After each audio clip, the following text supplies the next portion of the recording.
Good evening. Welcome to South Asia Newsline. I'm Asia Sharma. Here are the top stories we are tracking for you on Thursday, the 2nd of November. Death toll climbs to over 25 in power plant blast in northern India.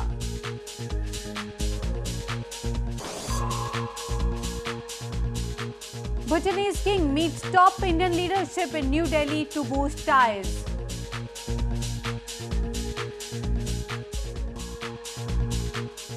And Australia, Sri Lanka inks trade and investment framework arrangement to bolster ties. And now for all the details. Death toll in a power plant explosion in India's northern Uttar Pradesh province rose to over 25 on Thursday. Scores of people inside the premises suffered severe burn injuries in the blast that took place on Wednesday.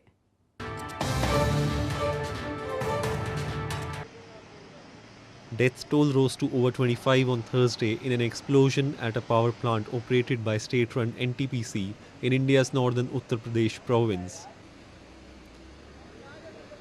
Over 60 people got injured in Wednesday's blast, which took place at the coal-fired power plant in Rai Bareli district of the province. NTPC, India's largest power producer, said there was a sudden abnormal sound at the unit at around 3:30 p.m. local time, and flue gases and steam escaped. The injured are being treated in hospitals across the province. Indian Power Minister announced an ex gratia of over $30,000 to the next of kin of the deceased. तो detailed investigation करने के लिए हम लोगों ने एक समिति बनाई है. हमारे एग्जीक्यूटिव डायरेक्टर हैं जो कि डायरेक्टर के लिए चयनित हैं, मिस्टर रॉय, वो इसको हेड करेंगे.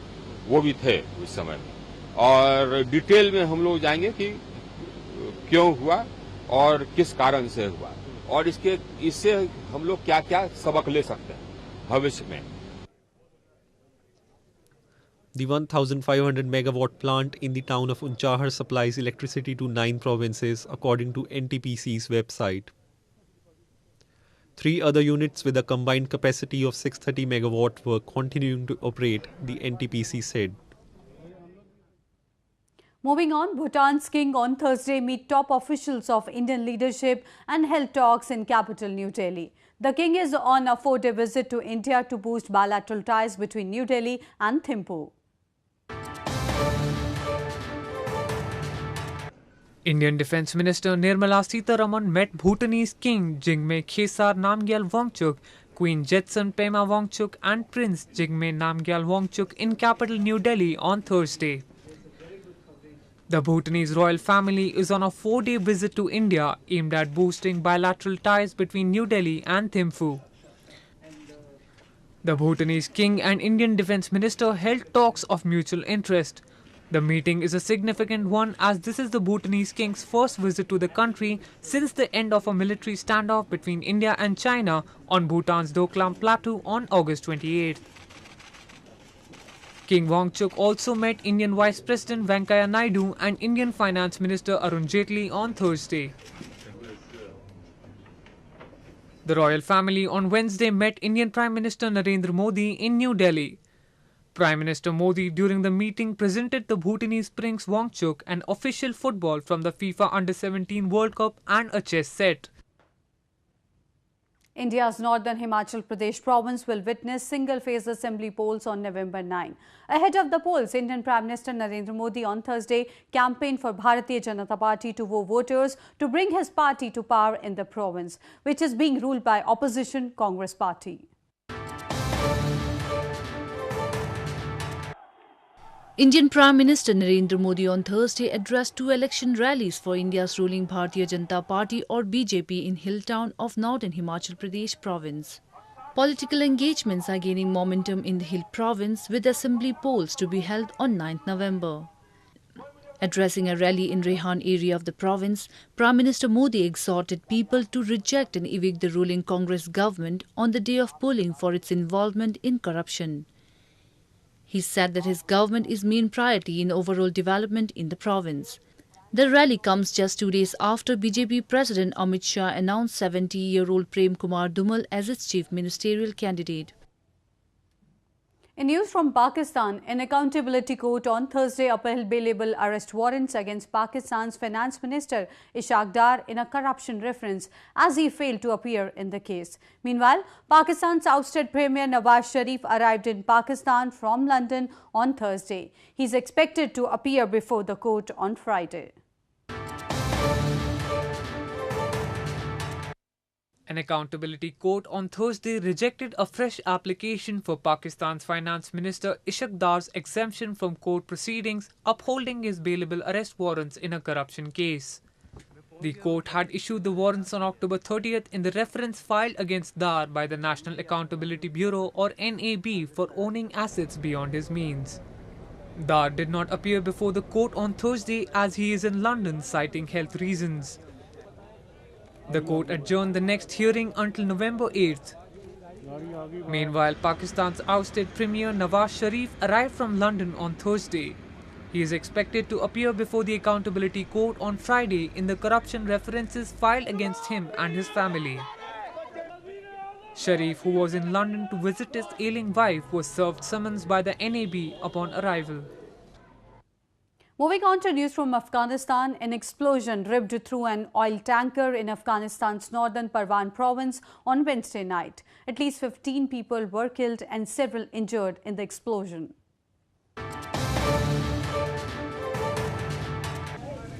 At least 15 people were killed and over 20 wounded when fuel tankers exploded in Charikar town northwest of the Afghan capital Kabul on Wednesday. A sticky bomb destroyed 2 tankers, setting off an explosion that engulfed a bus, burning many passengers to death, reports suggest.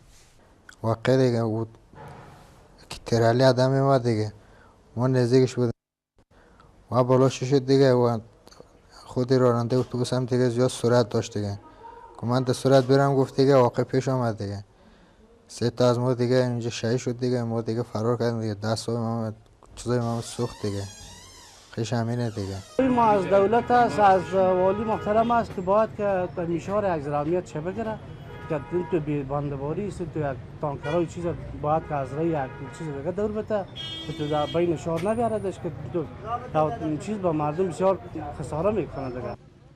No group has claimed responsibility for the attack, which came a day after at least 9 people were killed by a suicide bomber in Kabul.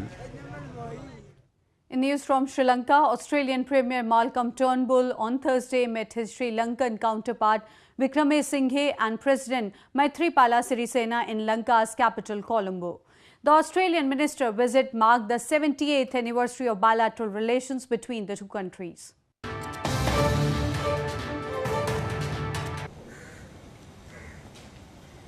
Australian Prime Minister Malcolm Turnbull on Thursday met Sri Lankan President Maithripala Sirisena during his official visit to Sri Lanka. The two leaders held talks in capital Colombo. The leaders during the meeting discussed bilateral, economic and trade ties as well as addressed the issue of human trafficking. Later, Turnbull met his Sri Lankan counterpart Wickremesinghe, which was followed by signing of bilateral trade and investment framework arrangement between the two nations. Turnbull's visit to Sri Lanka marks the 70th anniversary of bilateral relations between the two countries.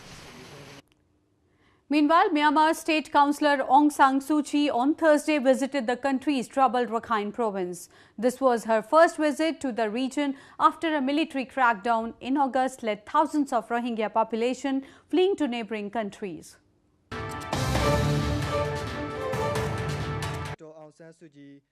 Myanmar's leader Aung San Suu Kyi on Thursday arrived for the first time in the country's troubled Rakhine province since a military crackdown in August forced most of its Rohingya population fleeing to neighboring countries. The military crackdown was prompted after a series of attacks by Rohingya insurgents on security posts. Suu Kyi reportedly visited Rakhine's troubled border district of Mongtau and interacted with the locals. She was accompanied by about 20 government, military and police officials. Myanmar has been stunned by international criticism and accusations of ethnic cleansing for the way it handled the Rohingya crisis. In yet another gesture of goodwill, India on Thursday released 14 Pakistani prisoners who have been lodged in the northern Amritsar Central Jail 11 years ago.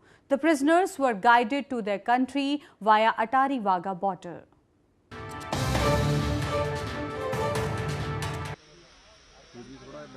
14 Pakistani prisoners who were lodged in India's northern Amritsar Central Jail around 11 years ago were released on Thursday at the Atari-Wagah border.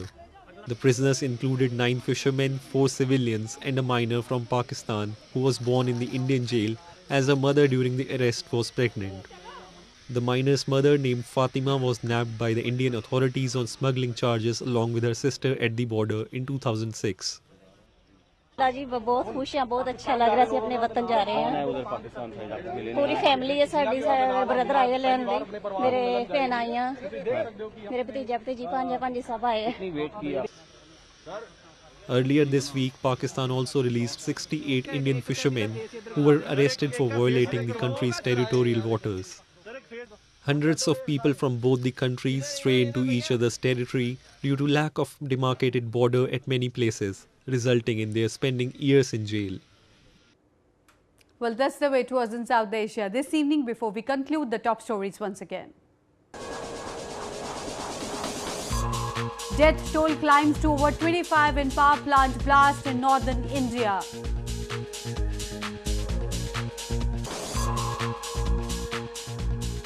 Bhutanese King meets top Indian leadership in New Delhi to boost ties.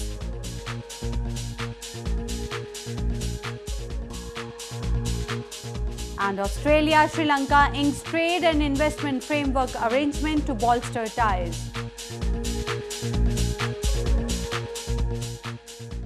Now our viewers can watch the show on SouthAsiaNewsline.com. You can also visit us on Facebook.com/SAsiaNewsline and follow us on Twitter @SAsiaNewsline. That's all in tonight's edition. We'll see you same time tomorrow. Good night.